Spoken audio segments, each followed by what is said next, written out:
Bienvenue sur Talents Précieux, le podcast des soft skills au travail, ces forces singulières qui font les succès d'un parcours professionnel. À travers un témoignage différent à chaque épisode, Talents Précieux illustre la mise en œuvre des soft skills, autrement appelées compétences comportementales, dans un contexte professionnel. Qu'il ou elle soit entrepreneur, dirigeant de société, médecin, enseignant, artiste, religieux, etc., nous chercherons à savoir quels sont les soft skills tels que l'audace, l'empathie ou la créativité qui permettent aux individus de réussir dans leur environnement professionnel. Nous demanderons également à nos invités si ces compétences qu'ils décrivent sont innées ou si elles peuvent être développées, si oui, comment. Enfin, nous partagerons des conseils pour être épanoui et performant dans son travail. Si vous aimez ce podcast, le meilleur moyen de le soutenir est de laisser un avis 5 étoiles et un commentaire sur Apple Podcast. Cela permettra à d'autres de le découvrir également. Abonnez-vous à Talents Précieux sur Apple Podcast ou sur les applis de podcast d'Android, sur Spotify, SoundCloud, Audible, Deezer, YouTube et les autres. Vous serez ainsi notifié des nouveaux épisodes. Vous trouverez les notes de cet épisode ainsi que les ressources et références sur le site humanlx.com à la rubrique podcast. Je suis Perrine Corvézier, j'ai cofondé avec Amélie Dag la société Human Learning Expedition qui produit ce podcast. Dans cet épisode, j'ai la joie d'accueillir Juliette Dumas, auteure, conférencière et philanthrope. Juliette est l'incarnation de l'optimisme, elle voit le verre à moitié plein, elle cherche le soleil dans sa vie, dans les yeux des autres et partage sa philosophie de vie qu'elle a appelée la touche Shine. Dans notre conversation, elle aborde l'importance de la curiosité, de l'ambition, du partage, de la simplicité. Elle parle de respect de soi et des autres, de la quête de ses propres valeurs et de l'alignement de sa vie avec celle-ci. Elle explique comment elle écrit et comment se développe son association You Share, You Shine. Une conversation lumineuse, bonne écoute. Bonjour Juliette, merci d'avoir accepté notre invitation. Bonjour Perrine. Donc c'est par les réseaux sociaux que je t'ai rencontrée, virtuellement. Et en fait ce que j'ai regardé, c'est toutes tes initiatives philanthropiques au début qui m'ont attirée. Des nouvelles, des anciennes que tu poursuivais. Et je suis tombée un jour sur ton livre, 1 minute par jour pour sentir le soleil, même s'il ne brille pas. Je l'ai commandé, je crois que j'étais dans les premières à le commander. Je me souviens. En plusieurs exemplaires, parce que je l'ai tout de suite offert. Je l'ai adoré, voilà. Donc finalement, est-ce que tu es autre chose que auteur et philanthrope ? Alors oui, je fais aussi beaucoup de conférences dans les entreprises et puis j'organise des ateliers pour les entreprises et pour les particuliers aussi. Atelier, c'est un mot qui n'est pas très joli, donc j'aime bien dire workshop, mais après on me dit que je parle trop anglais. Mais c'est plutôt cet esprit-là d'aller en fait raconter ce que j'ai écrit dans mon livre en vrai, dans la vraie vie. T'as pas toujours eu cette vie d'indépendante où t'as commencé en agence, c'est ça ? J'ai passé en fait 20 ans dans les médias et la communication. C'était pas du tout prévu comme ça. Moi, j'ai grandi en Afrique, au soleil, dans un paradis, qui était le mien en tout cas, tel que je l'avais imaginé, et surtout où il n'y avait pas de contraintes, il n'y avait pas de problème. Enfin, c'était un petit peu un endroit magique. Et la magie s'est arrêtée le jour où je suis rentrée en France. Et à partir de ce moment-là, j'ai pas très bien compris ce qui m'arrivait. Surtout, j'ai trouvé que c'était bien gris, que les gens étaient gris, que la vie était grise, que tout était gris. Mais je me suis accommodée de ce gris parce que finalement, le gris, c'est chic. Et j'ai pas réfléchi à ce que je voulais faire plus tard. Et même en réfléchissant, en fait, j'ai pas vraiment trouvé. Donc j'ai surtout, en fait, fait plaisir à mes parents qui voulaient que je sois la reine de grandes écoles que j'étais pas capable de faire et puis que j'avais surtout pas envie de faire. Et donc la question, j'ai tourné autour et donc au bout d'un moment, il a fallu que j'avance et je me suis retrouvée par hasard dans une école d'experts comptables. Mmh. Alors moi, l'expertise comptable, il n'y a même pas de mots pour définir le grand écart. Voilà, c'est juste un truc dingue. Mais bon, on fait jamais les choses par hasard. Donc, j'ai aussi rencontré des personnes qui sont encore dans ma vie aujourd'hui. Donc, c'était peut-être ça la raison. Et puis, la raison, c'était peut-être qu'en face, en fait, il y avait un immeuble. Et cet immeuble, c'était une ancienne usine de Gustave Eiffel qui abritait l'agence, la fameuse à l'époque, qui s'appelait RSCG. C'était la grande époque de Seguela, c'était l'âge d'or de la pub. Moi j'avais 18 ans et je trouvais qu'ils avaient l'air de bien plus rigoler que dans cette école d'expert comptable et dans ces stages atroces où j'ai jamais mis un orteil d'expertise comptable. Avec tout le respect que je dois aux experts comptables et surtout le mien qui me supporte et qui comprend que je comprends toujours rien des années plus tard et qui a une patience d'ange. Donc j'en profite au passage pour dire que je respecte cette profession, mais c'est pas moi. Et donc j'ai commencé comme ça par hasard et je me suis dit voilà, moi la pub c'est ce que je veux faire, ça me plaît, et j'ai passé plein d'années comme ça à explorer ce que je pourrais faire. France Inter, Paris Première, plein d'agences qui n'existent plus aujourd'hui mais qui étaient des gros trucs, l'événementiel, les RP. Et puis un jour je me suis dit il faut que je travaille puisque je finis par être un peu plus vieille, il faut que je m'assume. Et par hasard j'ai commencé à faire un métier de RP. Et c'est finalement ce métier que j'ai fait pendant 20 ans chez Euro RSCG et très longtemps chez TF1. Qu'est-ce que tu as ramené de l'Afrique? Qu'est-ce que tu as gardé de l'Afrique en toi? J'ai gardé le soleil, évidemment. Mais le soleil, quand je parle du soleil, c'est le soleil dans le ciel, mais c'est aussi le soleil dans les yeux des gens. Et c'est quelque chose qui m'a marqué à vie parce que je trouve que c'est une sorte de bonté pure, de joie pure, et que j'ai toujours beaucoup de mal à retrouver aujourd'hui et que je continue à aller chercher et rechercher à travers mes voyages, soit en Afrique en y retournant régulièrement, soit ailleurs. C'est ça qui m'est resté en fait, cette joie de vivre simple. C'est ça qui me plaît et qui est en moi. Et qu'est-ce que tu as gardé de tes études d'expert comptable et de l'agence? Qu'est-ce que tu as retiré comme enseignement? Alors, l'expert comptable, rien. Mais rien. Mais l'agence, tout, parce que finalement, 20 ans, c'est long. J'ai appris tellement de choses. Après, moi, j'avais une espèce d'envie d'être PDG du monde worldwide. Donc, j'ai tout donné, mais parce que j'aimais ça. Pas pour me prouver, pas pour avoir des médailles ou des diplômes, mais mon idée, c'était que si j'étais là, c'était pas pour avoir un travail tranquille. Moi, je voulais un petit peu, pas tout faire péter, mais presque. Et donc, voilà, je me suis donné les moyens d'apprendre, de me dépasser, toujours, d'en apprendre toujours plus, d'avoir une curiosité sans borne, sans fin, tout le temps, de pas toujours faire ce qu'on me demandait de faire, mais proposer d'autres solutions pour faire autrement, mais pas juste pour mettre mon grain de sel, mais parce que j'étais persuadée à chaque fois qu'il y avait d'autres angles, d'autres manières d'approcher et que ça pourrait être plus efficace. C'était un souci d'efficacité et non pas d'être belle. Mais est-ce que c'est pas ce qu'on attend de quelqu'un en agence ou ce qu'on attendait de quelqu'un en agence qui trouve des solutions, qui propose? Non, on pouvait dormir tranquille et se satisfaire, mais comme partout, comme dans n'importe quelle entreprise, c'est de choisir d'être acteur de sa propre vie. Donc, soit on attend de son patron qui nous offre des promotions, des bonus, soit on prend les choses en main. Et moi, je suis quelqu'un qui prend les choses en main. Même si après je vais pas encore une fois monter sur les barricades mais voilà, ça m'a aussi joué des tours où j'ai voulu aller peut-être plus vite que la musique et dépasser mon champ d'action, mais c'est pas grave, j'ai essayé et au moins j'ai pas regretté d'être resté dans mon coin tranquille. Quand je t'entends parler de ça, je me demande comment tu étais en équipe, en agence. Alors en équipe, moi j'ai un côté maternel très très développé, c'est-à-dire que ce sont pas mes enfants mais un peu quand même. Donc en fait, j'avais cette obsession, puisque moi je n'avais pas rencontré, on va dire, de mentors ou de personnes qui m'avaient propulsé où je voulais aller. C'est vraiment moi qui m'étais prise en main. Et donc, je trouvais que parfois, on m'avait pas forcément traité à la hauteur de ce que je pouvais apporter, de ce que je pouvais faire.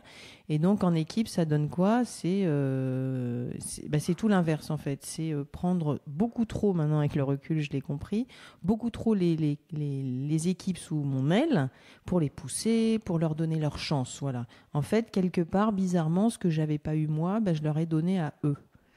Et forcément, après, ça crée des problèmes puisque l'élève dépasse le maître, si on reprend cette expression. Et donc, ça crée quelques frustrations parce que, voilà, c'est la vie aussi. Mais voilà, j'ai un côté très... c'est pour ça que j'ai plus d'équipe, ça me fait des vacances. J'ai plus ces problèmes-là, mais voilà, je suis plutôt hyper mère-poule comme je peux l'être dans la vie.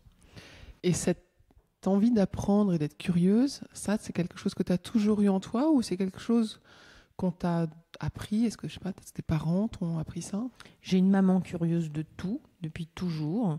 C'est une femme qui a, au fin fond de la France, appris l'anglais toute seule, par exemple, quand elle était jeune, en décryptant les chansons de l'époque, Beatles et autres. Et elle a eu cette envie d'être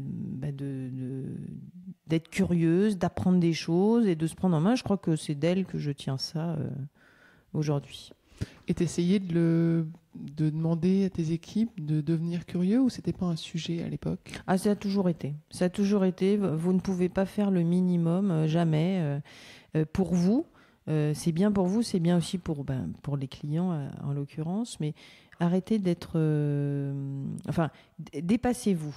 Pas le côté dépassé du sport, parce que de toute façon, moi, je suis une sportive catastrophique, donc je peux pas me permettre d'apporter ce genre de jugement. Mais jamais se satisfaire de ce qu'on nous dit, et même aujourd'hui encore, ça continue. C'est quelque chose, toujours se poser et se dire qu'est-ce que je peux faire de plus pour que ça marche encore mieux. J'aime bien l'approche. Qu'est-ce qui s'est passé un jour pour que tu quittes ce monde-là? Alors en fait, c'est pas un jour, c'est qu'il y a eu plusieurs jours. J'ai bien compris qu'à un moment donné, j'arrivais un petit peu au bout. Et ce bout, je me suis dit, zut, moi j'ai pas du tout prévu. Alors je le matérialise souvent dans mes conférences par un mur immense que je n'ai pas pris, mais que j'ai vu arriver, en tout cas qui a freiné ma course. Et j'ai pas voulu le voir, donc j'ai laissé faire. Et puis plus je me rapprochais, plus il y avait ce mur.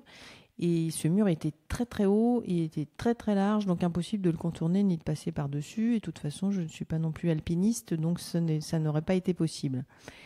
Et en fait, on va dire que j'ai tourné en rond pendant longtemps, à me demander comment je pourrais faire pour aller de l'autre côté. Et puis à force d'attendre, le mur était devant moi et donc j'étais un peu au pied du mur. Et je crois que dans ces moments-là, j'ai cet instinct de survie qui fait que si j'y arrive pas toute seule, je vais demander de l'aide. Ça me pose aucun problème dans la vie de demander de l'aide, d'assumer que j'en ai besoin. Et donc, sur mon chemin est arrivé un ancien champion de basket. Je me suis dit, pour rebondir, c'est bien. Quelqu'un qui connaissait bien les médias, qui avait passé pas mal de temps en France en plus, qui était reparti aux États-Unis depuis, et qui en fait m'a aidé en me posant une question qui a tout changé, qui a été de me dire quelles sont tes valeurs, Juliette? Qu'est-ce qui est important pour toi? Parce que tu peux tourner pendant des jours et des mois et des années, mais qu'est-ce qui est important pour toi? Et une fois que tu me l'auras exprimé, puisqu'apparemment tu n'y as jamais pensé, eh bien, on comparera avec les valeurs de ton entreprise, quelles qu'elles soient, mais en tout cas, l'endroit où tu passes toutes tes journées. Donc, beaucoup plus, à la limite, beaucoup plus de temps qu'avec ta famille dans ton doux foyer. Et en fait, ça a été une révélation, dans le sens où c'était la clé qui me manquait, c'était de me rendre compte, j'étais pas en train de faire un gros caprice, mais j'étais en train de comprendre que ce qui était important pour moi, je ne le trouvais plus dans mon quotidien, et c'était ça le bug. Et donc à partir de là, il m'a dit qu'en fait, il y avait deux solutions. Soit je restais et je supportais pour X raisons, et puis voilà, c'était mon choix. Soit je partais parce que c'était plus en adéquation et je passais à côté de ce qui était important pour moi. Mais il m'a dit, il n'y aura que toi qui décideras et personne d'autre. Et ça a été une sorte d'électrochoc où je me suis dit, et puis je me suis dit que 3 mois après, je suis partie. Donc c'est pas un côté, c'est pas j'ai changé de vie tout d'un coup, je me suis levée un matin. Et c'était quelque chose que j'avais pas compris et que j'avais peut-être mis de côté pendant toutes ces années en me disant, moi de toute façon, je veux réussir et il y a que ça qui compte. Donc voilà, ce jour-là, j'ai compris ça et je suis partie et je n'ai jamais regretté depuis. Et tes valeurs étaient tournées vers les autres, j'imagine, vu ce que tu as fait ensuite? Oui, il y avait les autres et puis il y avait j'étais plus à ma place en fait. J'avais des envies qu'on ne comprenait pas, Donc, j'avais des projets, des idées. Enfin, je pense que j'étais pas adaptée aussi au rythme de l'entreprise dans laquelle j'étais, parce que moi, je vais vite. Voilà, il faut que ça bouge, il faut que ça aille vite, il faut que ça soit sincère, il faut que ça. Voilà, c'est un peu dans le. J'aime ce côté-là et je ne le trouvais plus là-bas. Donc, c'est comme si on m'éteignait. Je dis pas qu'ils sont très très méchants et que j'étais très très gentille, hein, c'est pas le sujet. Mais voilà, je pense que après j'ai parlé dans mon livre de Lumière intérieure, je pense qu'en fait elle était éteinte en permanence. J'essayais de la rallumer, hop, il l'éteignait. Mais encore une fois, pas parce qu'ils étaient méchants, mais parce que j'étais pas à la bonne place. Et donc voilà. Une fois que tu as quitté l'agence, est-ce que tu as rebondi tout de suite, justement, grâce à ton basketteur, ou est-ce que tu as dû prendre le temps ? Là, je te parle du basketteur, c'était à la fin de Agence plus TF1, c'était à la fin de tout. Quand tu as quitté donc, le monde de l'entreprise, ouais. Enfin, bon, est-ce que tu as rebondi tout de suite ou pas ? Alors moi, je suis pas du tout une entrepreneuse. Pas du tout, même aujourd'hui, toujours pas d'ailleurs, dans le sens où je suis pas la business plan girl du tout. Donc en fait, en sortant, je savais que j'aimais écrire, mais c'était pas très organisé.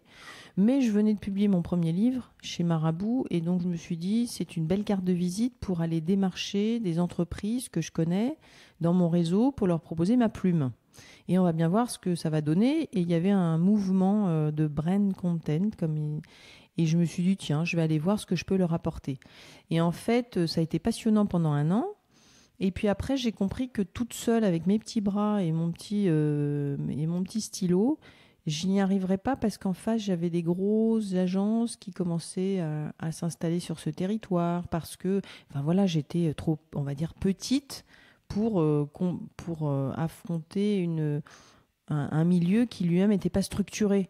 Donc c'était un petit peu compliqué. Est-ce que c'était l'agence de pub ? Est-ce que c'était le marketing ? Est-ce que c'était les RP ? Personne ne savait vraiment qui faisait quoi. Donc finalement, je me suis dit, c'est pas une bonne solution. Mais c'est pas grave, je vais écrire un 2e livre, parce que finalement, c'est ce que j'aime faire. Et en écrivant ce 2e livre, le magazine Elle m'a baptisé Nadine de Rothschild 3.0. Il portait sur le respect. J'avais pas prévu d'être Nadine de Rothschild 3.0, mais je me suis dit que finalement c'était un rôle qui devrait m'aller pas mal. Et c'est là que j'ai développé le site. J'ai commencé à créer un programme de conférences et d'ateliers pour les entreprises et pour les particuliers, pour parler de cette notion de respect avec soi et respect avec les autres. Donc il n'y a pas de hasard dans la vie, mais j'avais pas non plus prévu que les choses s'organisent comme ça à l'époque. Et ce respect, c'était une valeur centrale que tu avais trouvée où ? Alors, je pense qu'elle était à l'intérieur de moi, elle aussi, depuis très longtemps. Ce respect faisait partie de la liste de mes valeurs que j'avais donc fini par écrire, et que je ne trouvais plus et pas dans l'entreprise dans laquelle je passais toutes mes journées. Non pas que, encore une fois, c'était une vilaine entreprise, c'est que moi, je n'y trouvais, moi-même, Juliette, je ne trouvais plus ce respect au jour le jour, et je ne me respectais pas non plus, puisque c'était contre mes valeurs. Donc c'est vraiment c'est un respect mutuel, c'est-à-dire que mais même ça dépasse peut-être la relation de travail, c'est-à-dire que dans une relation, qu'elle soit amicale, amoureuse ou professionnelle, quand il manque de respect, on devrait tous arrêter, mettre une holà, et on se laisse déborder parce qu'on a des excuses, des raisons, et ça nous pollue, je trouve. Dans le monde professionnel, le respect, est-ce que tu aurais peut-être une recette de respect, une astuce pour mieux respecter ? Alors moi, je dirais que d'abord, quand on va à une présentation pour vendre quelque chose à un client, quand on veut absolument gagner un budget, etc., je pense qu'en fait, quand je parle de respect, ça commence par soi. C'est-à-dire que soit on y va, je caricature, les mains dans les poches, en se disant c'est bon, je maîtrise, je sais où je mets les pieds, puis de toute façon, par rapport à ce que je fais, c'est évident, je vais gagner, je vais tout rafler. Ok, super, confiance en soi absolue, très bien. Mais tout donner, tout bien préparer, tout faire pour que vraiment, on se donne toutes les chances. C'est ça la forme de respect dont je parle. Donc ça peut être une forme. L'autre forme, c'est le traditionnel sujet dans l'entreprise où vous allez travailler sur un document pendant X temps et que c'est évidemment le grand chef du dessus qui récupère tout pour aller raconter au chef du dessus que finalement c'est formidable. On ne peut pas l'empêcher, ça, ou un jour on l'empêchera, mais aujourd'hui on ne peut pas. Et donc c'est juste se faire respecter vis-à-vis du grand chef ou du petit chef, peu importe. Voilà, pour juste dire j'ai bien compris que c'était à toi d'aller présenter ça au chef, mais voilà, que les choses soient très claires, c'est moi qui ai travaillé dessus et j'ai du mal à comprendre. Enfin, c'est parler en fait, se faire respecter, je pense qu'aussi c'est parler, dire les choses, sans encore une fois révolution, syndicat, médecine du travail et compagnie. C'est juste avoir un dialogue d'adultes et se faire respecter quand les bornes sont dépassées, que ce soit énormément ou un tout petit peu. Donc il y a respecter les autres, nous, et se faire respecter dans l'autre sens. Et en fait, prendre le temps sans que ça fasse perdre du temps, mais c'est du temps important, pour voir justement où est-ce qu'on n'est pas assez respectueux et où est-ce qu'on ne se fait pas assez respecter. Parce que par exemple, quand il y a quelqu'un qui aujourd'hui comprend depuis longtemps que son poste est en danger, pour X raisons, et qui va rester parce qu'elle a X raisons, X excuses, et qui laisse pourrir la situation alors qu'elle sait très bien, ou il sait très bien que ça va très mal se terminer, et qui à la fin, quand ça se termine mal, va se lamenter, se désespérer, se remettre en question, faire un petit burn-out au passage ou je ne sais quoi, ou avoir même que mal au dos.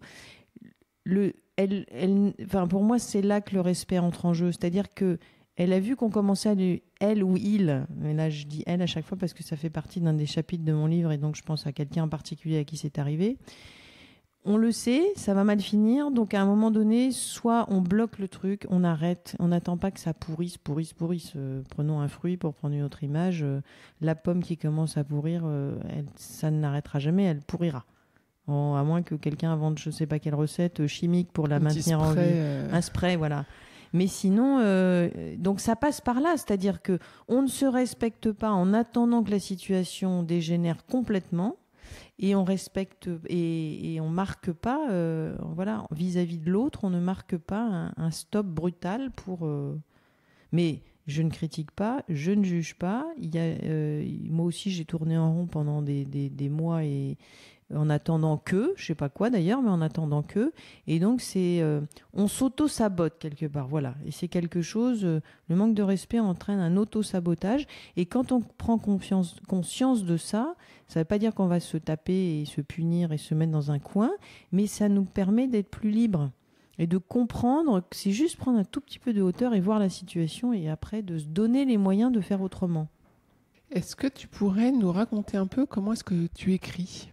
Quel est ton processus d'écriture pour un livre, par exemple, le dernier livre que tu as écrit ?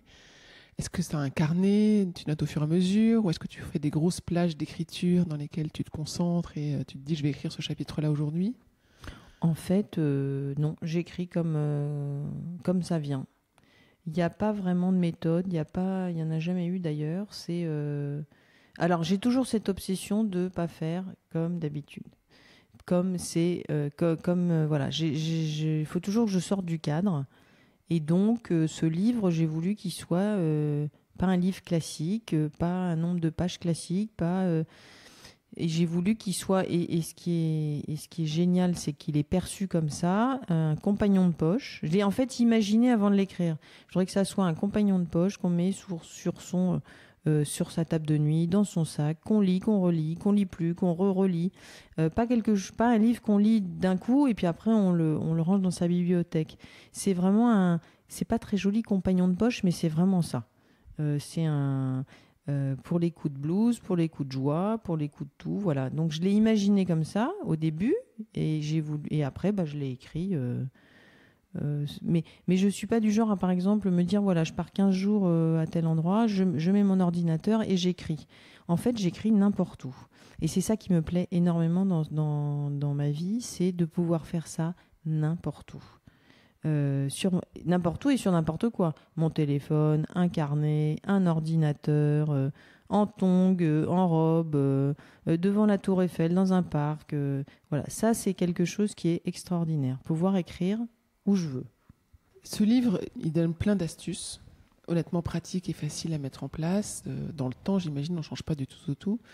Est-ce que c'est vraiment ta philosophie à toi ou est-ce que c'est ton idéal de vie ? Alors c'est ma philosophie, mais je dirais quand même que c'est, comme tu viens de le dire, c'est pas quelque chose qui se fait du jour au lendemain. Donc c'est des inspirations, c'est des idées inspirantes pour voir la vie du côté le plus ensoleillé, et aussi pour, alors c'est pas de la positive attitude, c'est pas du bonheur en barre ou en brique. C'est pour moi la vie, elle est à la fois très très cruelle et très très belle. Elle est les deux. Et donc, je pense que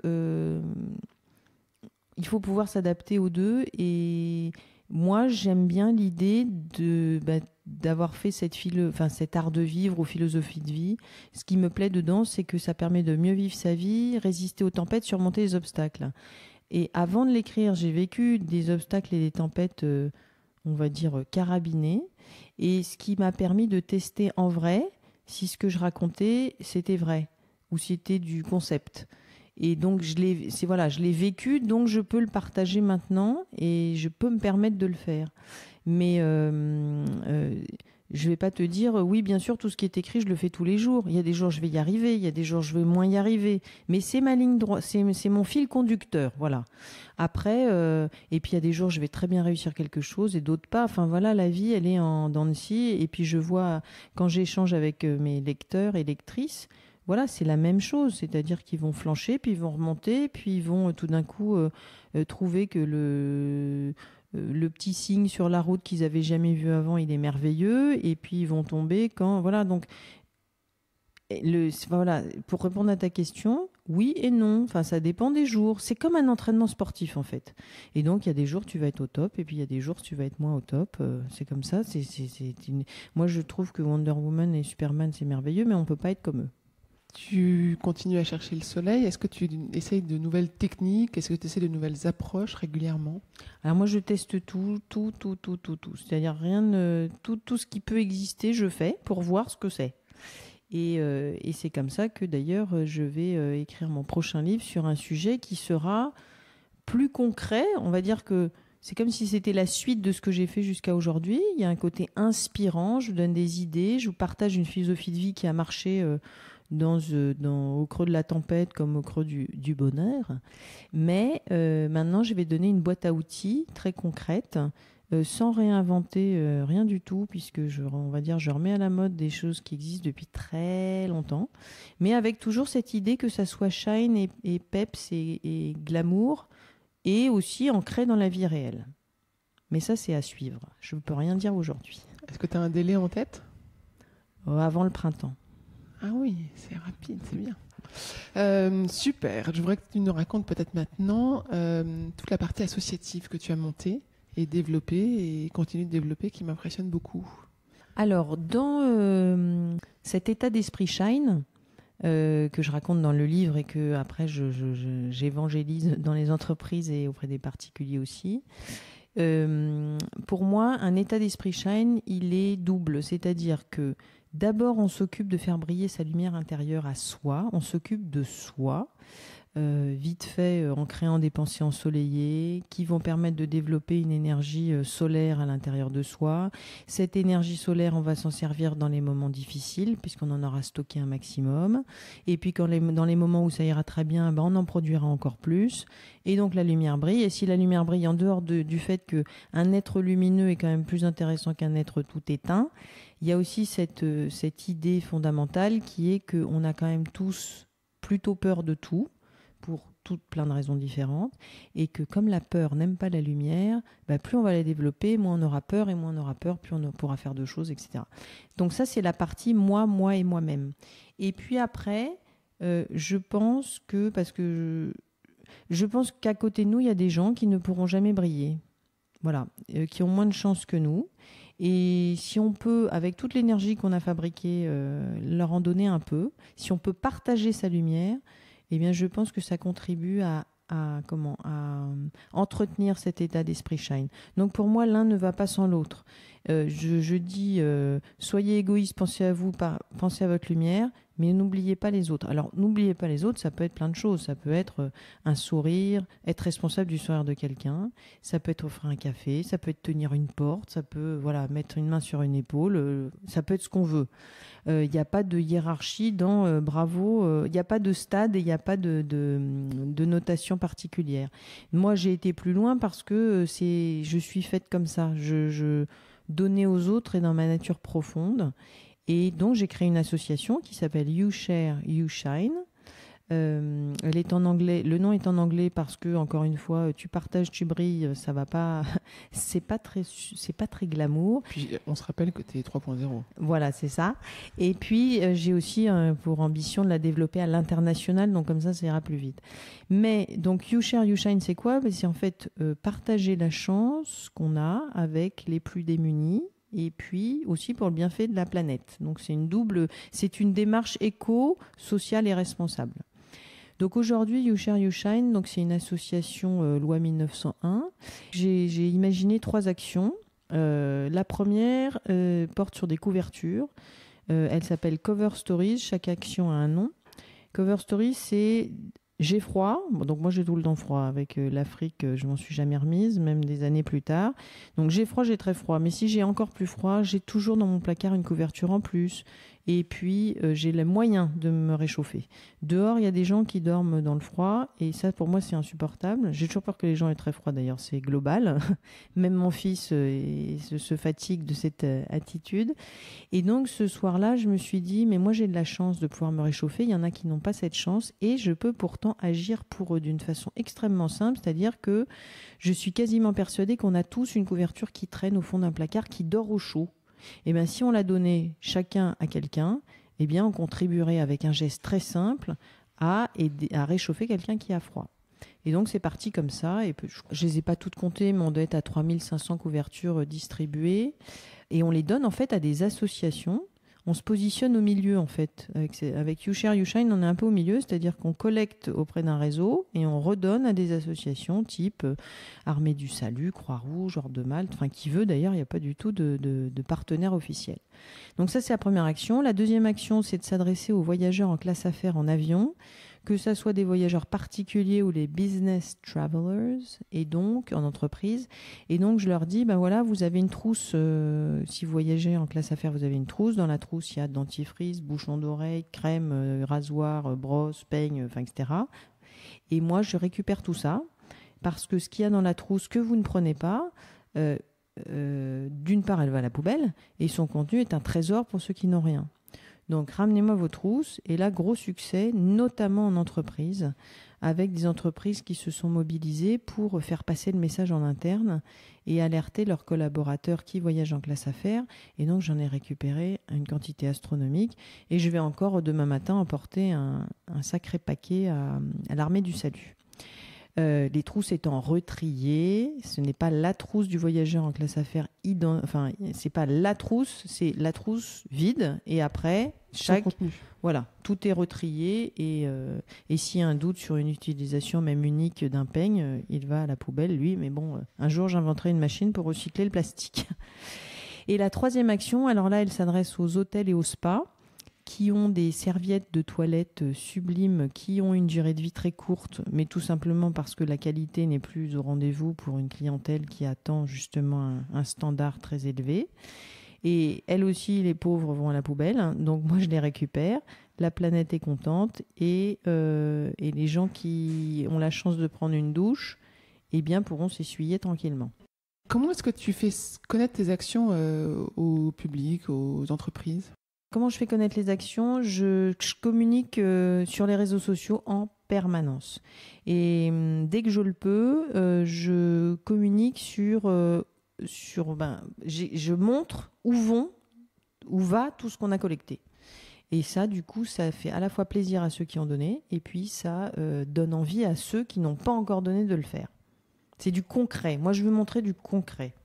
Ça te manque pas de pas voir, parler avec les personnes qui reçoivent les couvertures ou les brosses à dents ? Non, pas du tout.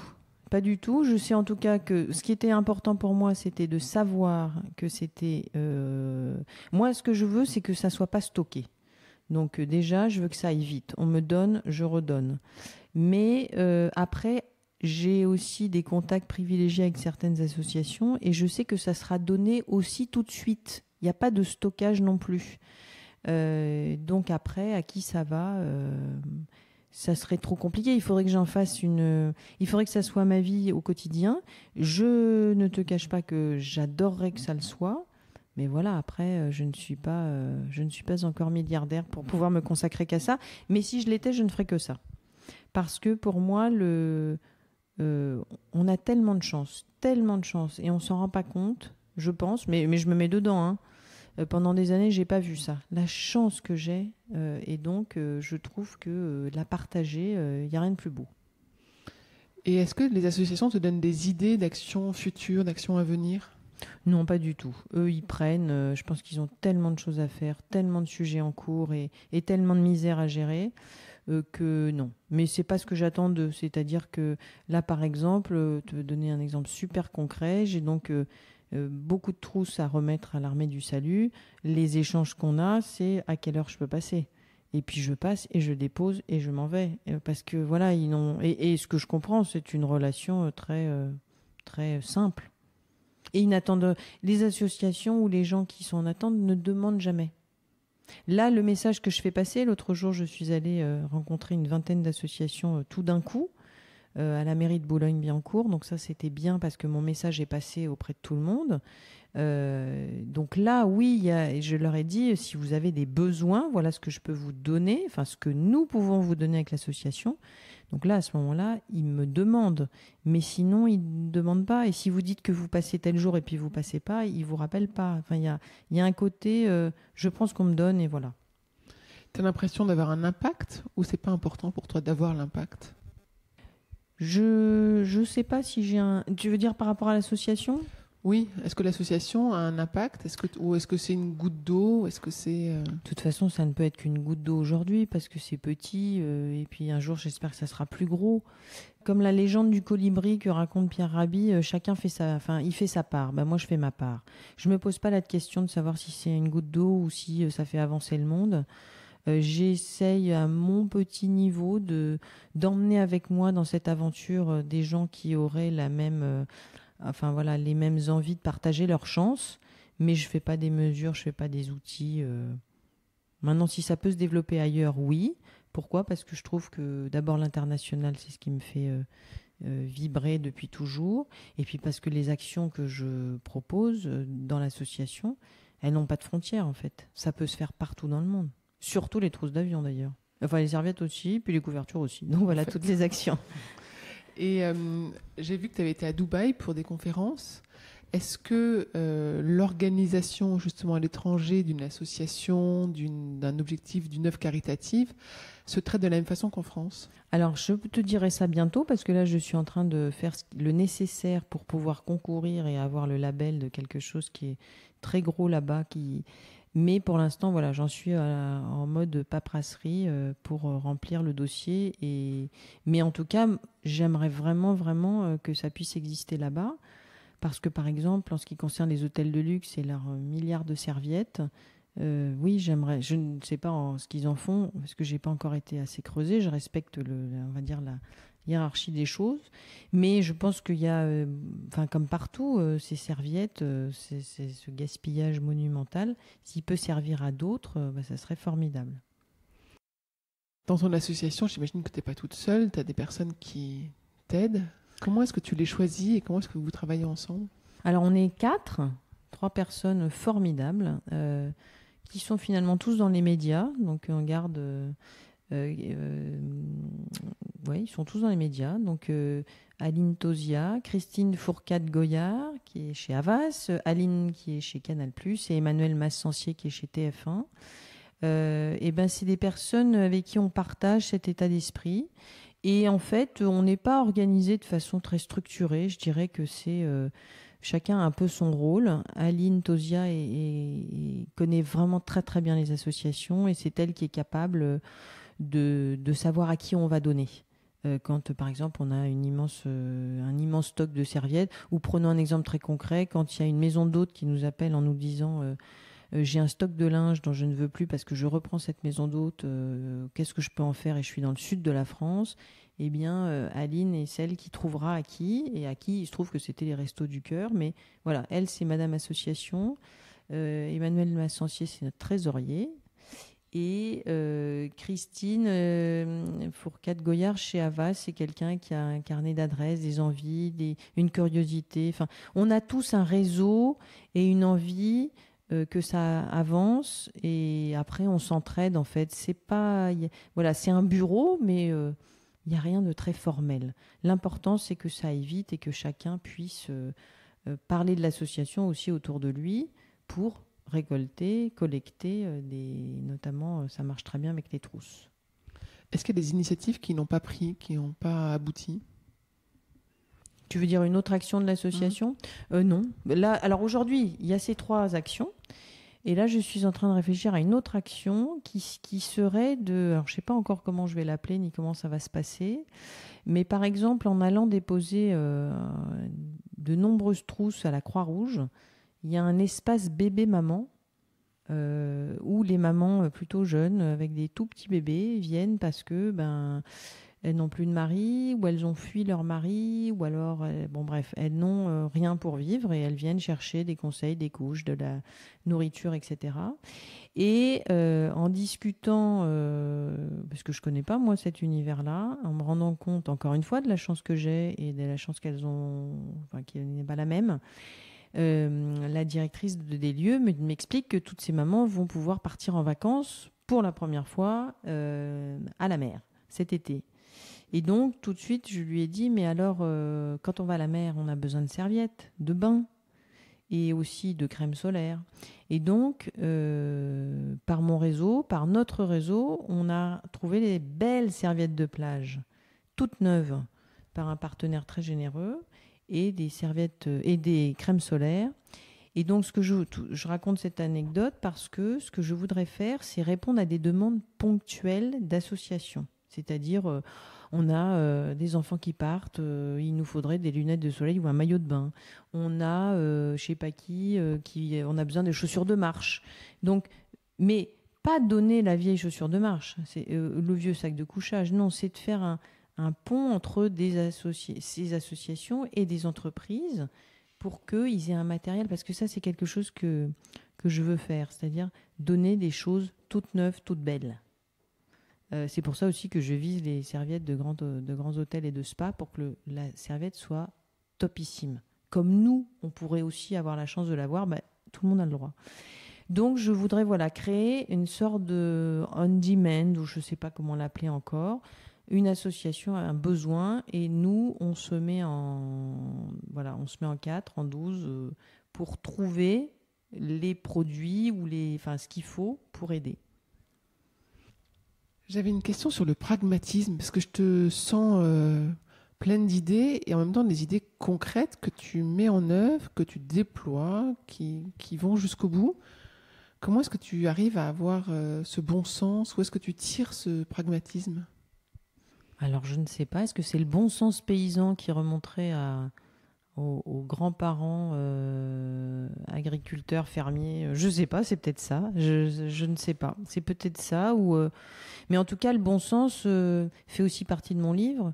Dans le sens, je vois pas ce qu'il y a de mieux, en fait, que le bon sens. Il y a rien à dire. Donc, je l'ai mis dans ma vie, je le mets dans ma vie de plus en plus, en disant, au bout d'un moment, on peut chercher midi à 14h, on peut se faire des nœuds au cerveau, on peut passer des heures à réfléchir, à penser. Bon sens, il y a pas mieux. En t'entendant, je me dis qu'on peut te confier n'importe quel projet, mais en fait, peut-être pas n'importe quel projet. Est-ce qu'il y a des projets que tu refuserais? Et pourquoi tu les refuserais? Si c'est pas en accord avec mes valeurs. D'un autre côté, j'ai aussi une activité de plume. Je continue parce que après, il y a la réalité de la vie et des factures à payer. Donc, je fais beaucoup de missions plume, rédactrice pour des entreprises notamment. Mais j'aime tous les sujets en fait. Donc après, il n'y a pas un sujet en particulier qui pourrait m'ennuyer de traiter, parce que même si je connais pas, je me plonge dedans et très vite je vais comprendre. Enfin, je vais comprendre de quoi il s'agit. Et puis après, je vais apporter. Moi, mon obsession, c'est d'apporter ma touche à moi dedans. Si évidemment, après, ça c'est une histoire de client. Enfin, si le client le souhaite. Mais non, il n'y a pas de projet. Enfin, sauf s'il n'est pas respectueux ni de l'environnement ni de l'homme. Après, non, j'ai pas de. Il n'y a rien qui me. Enfin, tout m'intéresse, voilà. Tout m'intéresse. Et c'est pas non plus, pas le voir non plus comme une espèce de boulimie pour fuir. C'est pas ça non plus, en fait. C'est juste le plaisir de le faire. Comment est-ce que tu te ressources? Tu donnes aux autres, tu donnes aux entreprises, t'écris pour les autres. Comment est-ce que toi, tu te ressources, tu t'alignes, tu trouves du temps pour toi? Alors, moi, j'ai mes gourous. Mais ça, c'est mes secrets. Donc, je pourrais pas les donner. Mais en tout cas, voilà, j'ai une fine équipe autour de moi qui s'occupe très bien de moi et que je n'hésite pas à consulter sans attendre. Voilà, je me laisse jamais couler. Je lui fais, mais maintenant, je coule plus. Je fais ce qu'il faut avant. Parce que je suis pas voilà, je revendique pas du tout ma superwomanerie. Et ça m'intéresse pas d'ailleurs. Et puis, je m'écoute aussi beaucoup. C'est-à-dire que moi, par exemple, j'ai besoin de dormir énormément. Je rêve quand je vois des gens qui dorment 4 heures par nuit, c'est un peu mon fantasme, mais je n'y arriverai jamais. Donc je sais que si je dors pas, je suis pas étanche, donc je dors. Et j'assume pleinement de me coucher tôt. Les soirées, les cocktails m'ennuient. Donc finalement, comme elles m'ennuient, j'assume, je le dis, puis j'y vais pas. Et il y a plein d'autres moments dans la journée où je peux faire des choses, enfin voilà, aller déjeuner, aller prendre des cafés, mais en tout cas... je m'écoute, voilà. Quand je m'écoute, je dors. Est-ce que tu as l'impression d'avoir encore appris des nouvelles compétences ces dernières années? J'apprends tous les jours. Tous les jours, tous les jours. Alors moi, je ne suis pas en revanche quelqu'un qui aime... J'ai jamais aimé les formations, J'y arrive pas. Ça m'ennuie profondément. Alors peut-être que voilà, je développerai des choses... Tu parlais de structure tout à l'heure, peut-être ça serait plus structuré. Par exemple, ce que je fais avec les conférences, les ateliers autour du livre peuvent s'apparenter au coaching, mais c'est quelque chose que je veux pas. Je veux pas être coach, je suis pas certifiée coach et en fait je m'en fous. Je pense qu'il y a beaucoup de coachs partout, ils font très bien tout ça et moi je suis pas.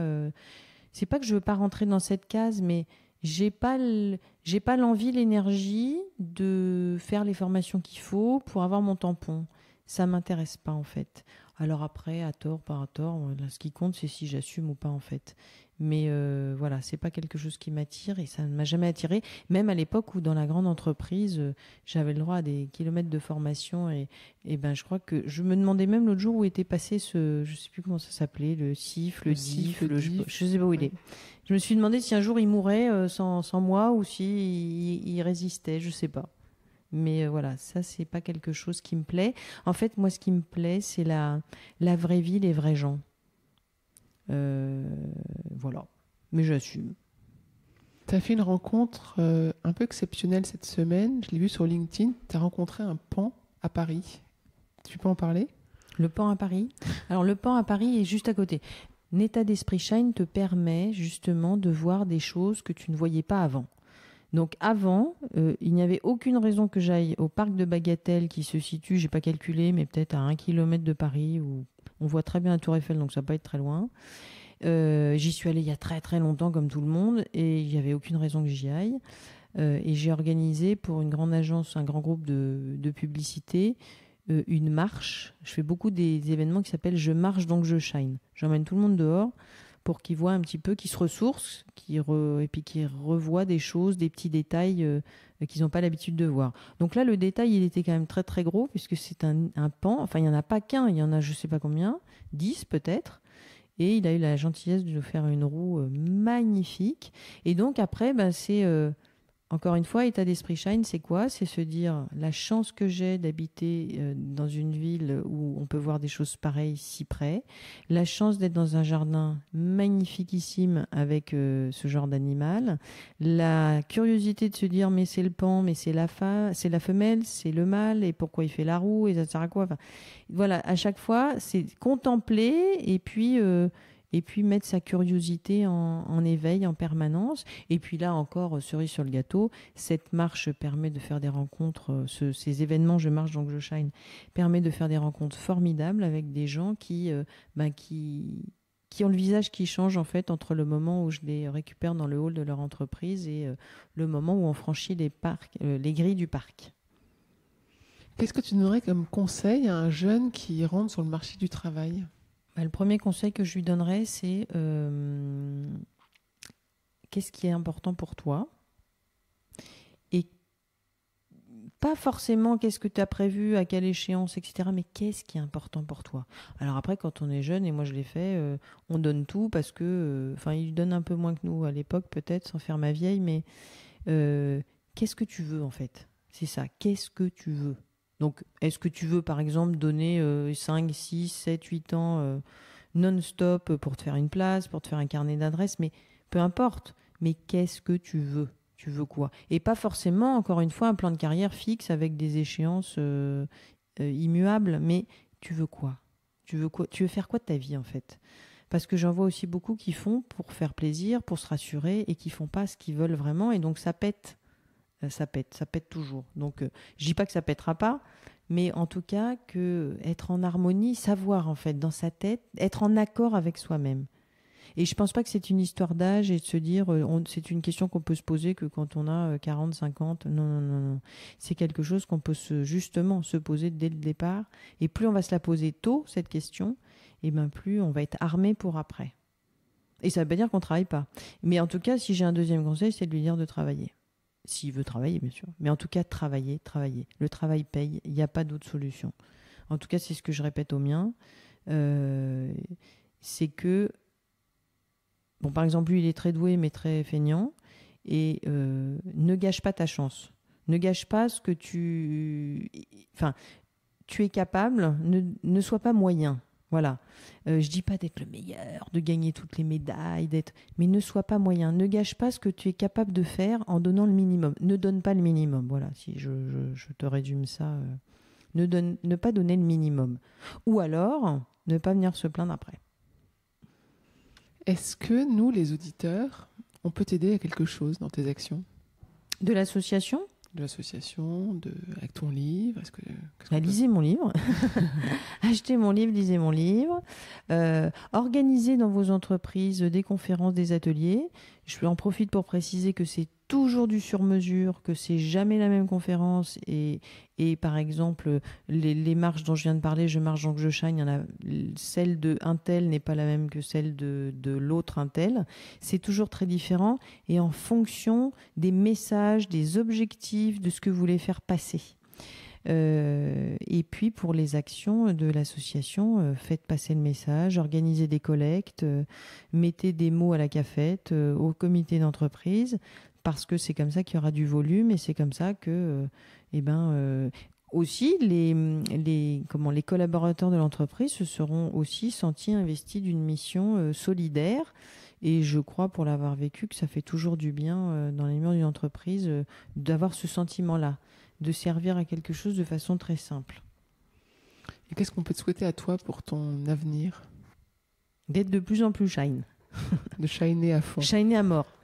et de continuer à aider les autres à adopter cet état d'esprit, non pas pour en faire une secte ou une communauté quelconque, mais parce que ça fait du bien. Voilà. Et à partir du moment où ça fait du bien, je me dis qu'on aurait tort de s'en priver. Merci beaucoup d'avoir parlé avec nous. Merci Perrine. À bientôt.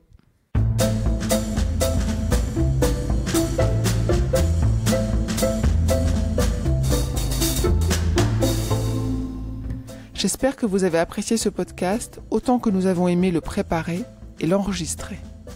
Talent précieux vous est proposé par Human Learning Expedition ou HLX. HLX conçoit et met en œuvre des programmes originaux et impactants destinés à révéler et développer les soft skills des individus pour en faire des acteurs épanouis et performants dans l'entreprise du XXIe siècle. Pour en savoir plus sur HLX, connectez-vous sur humanlx.com ou suivez-nous sur Facebook, sur Instagram, sur LinkedIn ou sur Twitter. Si vous avez aimé ce podcast, n'hésitez pas à en parler autour de vous et à écrire un avis sur votre plateforme de podcast préférée. À bientôt pour de nouveaux épisodes.